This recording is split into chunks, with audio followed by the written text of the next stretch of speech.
अस्सलाम वालेकुम व्यूअर्स, क्या हाल है। Welcome to kitchen with Bushra Azhar. आज मैं बनाने जा रही हूँ चिकन शामी कबाब। तो ये खाने में बहुत ही टेस्टी होते हैं, बहुत ही मज़े के होते हैं। इसके लिए मैंने चना दाल तकरीबन 1 घंटा भिगो कर रखी और 1 किलो इसके लिए चिकन मैंने लिया है। तो इसको बनाने में तकरीबन 30 मिनट लगते हैं। दम पे भी पकाए जा सकते हैं, लेकिन इनको मैं कुकर में पकाऊंगी। तो 1 किलो मैंने चिकन लिया है और तकरीबन 1 कप ही मैंने यानी कि पौना कप चना दाल लिए और एक मीडियम साइज़ की प्याज ली है और तकरीबन 7 अदद सब्ज़ मिर्चें और 6 मैंने सुरख साबित मिर्चें ली हैं सूखी हुई और हाफ़ टेबल स्पून मैंने नमक का लिया है और हाफ़ टी स्पून मैंने ज़ीरा पाउडर। अदरक मैंने ली है थोड़ी सी, इस तरह काट ली है और एक कनौर चिकन क्यूब ये भी मैं डालूँगी। इसलिए मैंने नमक थोड़ा ही डालना है, क्योंकि बाद में पता नहीं होता, तेज़ भी हो जाता है नमक। और साबित गरम मसाले में डालूँगी। दालचीनी 1 इंच का टुकड़ा मैंने लिए है और उनको ऐसे कट कर दिया है और 2 बड़ी इलायची ली हैं और थोड़े से लौंग लिए हैं, थोड़ी सी काली मिर्ची और 1 टेबलस्पून ज़ीरा और 1 टेबलस्पून मैंने सूखा धनिया और 1 पूरी घटी लहसुन की चिली फ्लेक्स मैंने लिए हैं हाफ़ टी स्पून और 1 टेबलस्पून मैंने सुरख मिर्चें लिए हैं पिसी हुई और 1 टेबलस्पून मैंने हल्दी ली है। तो एक कुकर में मैं इन सब चीज़ों को डालूँगी।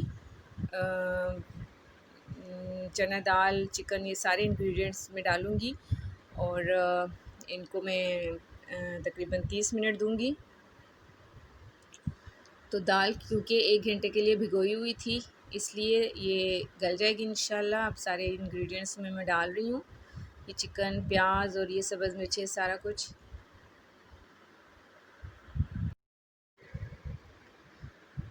और ये नमक, अदरक और ये लहसुन, सूखा धनिया, ये चिली फ्लेक्स और ये chilli powder, red chilli powder, ये हल्दी और ये साबुत गरम मसाले में भी इसमें जाएंगे। और ये पानी मैंने तकरीबन 1 कप भर के डाल दिया है, ताकि ये अच्छी तरह इसमें गल जाए, क्योंकि इसमें पानी थोड़ा ना डालना पड़ता है। ये लो से मीडियम आंच पे पकते हैं। ये 2 अदद अंडे, ये बाद में कोटिंग के लिए। तो कुकर का ढक्कन बंद करके वेट लगा के हम तकरीबन 30 मिनट के लिए इसको लो टू मीडियम फ्लेम पे रखेंगे, ताकि दाल अच्छी तरह गल जाए। तो ये हमारे 30 मिनट गुज़र चुके हैं और फ्लेम ऑफ़ कर दिया मैंने। ढक्कन खोल के अब हम चेक करेंगे कि दाल गल गई है और कोई मसाला हमारा लगा तो नहीं है। नहीं, माशाल्लाह दाल भी गल गई है, सारे मसाले बीच में, क्योंकि अब हम चॉपर में डाल के बाकी इसका सारा मसाला सारा ग्राइंड हो जाएगा अच्छी तरह से।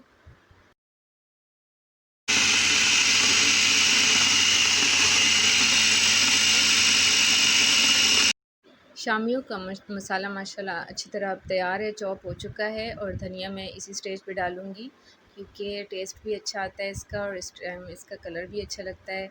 इसी स्टेज पे आप आके नमक भी टेस्ट कर सकते हैं अपने जायके के लिहाज से। जितना नमक आप डालना चाहें तो डाल भी सकते हैं, अगर कम हो तो और डाल सकते हैं, और ज़्यादा तो हो ही नहीं सकता। अब हम इसकी शामी बनाएंगे, कबाब बनाएंगे हम इसके। तो ये आप अपनी मर्ज़ी के मुताबिक, अगर छोटे कबाब बनाना चाहते हैं छोटे, इनमें मीडियम साइज़ के बना रही हूँ, तो ये आप ऐसे इसकी टिक्कियाँ बना लें। और इसके साथ ही मैं ऑयल या घी, आप जो भी डालना चाहें, मैं पैन में डाल के घी गरम करने के लिए रख रही हूँ। तो ये मैंने पैन में घी डाल दिया है और इसको मैं हाई फ्लेम पे गरम करूँगी।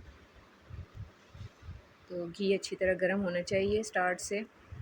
और टिक्कियाँ माशाल्लाह से 22 से 23 बन चुकी है। यानी 1 किलो चिकन और पौना कप दाल की 22 से 23 टिक्कियाँ बन चुकी हैं। 2 अंडे मैंने फेंट लिए अच्छी तरह। अब इनको शामी कबाब को मैं डिप करके इसमें पहले घी चेक करेंगे, गरम हो जाए। घी बिल्कुल गरम है, तो ये अब बिल्कुल तलने के लिए तैयार हैं टिक्कियाँ भी। तो इसमें जितनी रिप्लेस हो सकती हैं आप उतनी ही टिक्कियाँ डालें, इससे ज़्यादा नहीं। तो ये इस टाइम हाई फ्लेम में, साथ में मीडियम भी करती जाऊंगी ताकि शामी कबाब जले ना। और टिक्कियाँ तो ऑलमोस्ट रेडी होती है, बस इनको हमने सिर्फ फ्राई करना होता है। तो ये 5 अदद शामी इसमें डल चुकी हैं और अब इनकी मैं साइड चेंज करके देखूंगी क्योंकि ये बहुत जल्दी फ्राई हो जाते हैं। तो ये देखिए माशाल्लाह से कितना प्यारा कलर आया है। और व्यूवर्स प्लीज़ मेरे वीडियोस को लाइक एंड शेयर ज़रूर कीजिएगा और मेरे चैनल को सब्सक्राइब कीजिएगा, मुझे अपनी दुआओं में याद रखिएगा। और ये देखिए माशाल्लाह से शामी कबाब बिल्कुल रेडी हैं, तो आप लोग भी ज़रूर ट्राई कीजिएगा। आज बारिश का मौसम है, बहुत मज़े का और शामी कबाब बन गए हैं, तो बहुत ही मज़ा आएगा खाने में। तो ऐसे मौसम में तो इस तरह की चीज़ें और भी ज़्यादा अच्छी लगती हैं। तो ये देखिए माशाल्लाह से शामी कबाब बिल्कुल रेडी हैं। नेक ख्वाहिशात के साथ आपसे इजाज़त चाहूँगी। अल्लाह हाफ़िज़।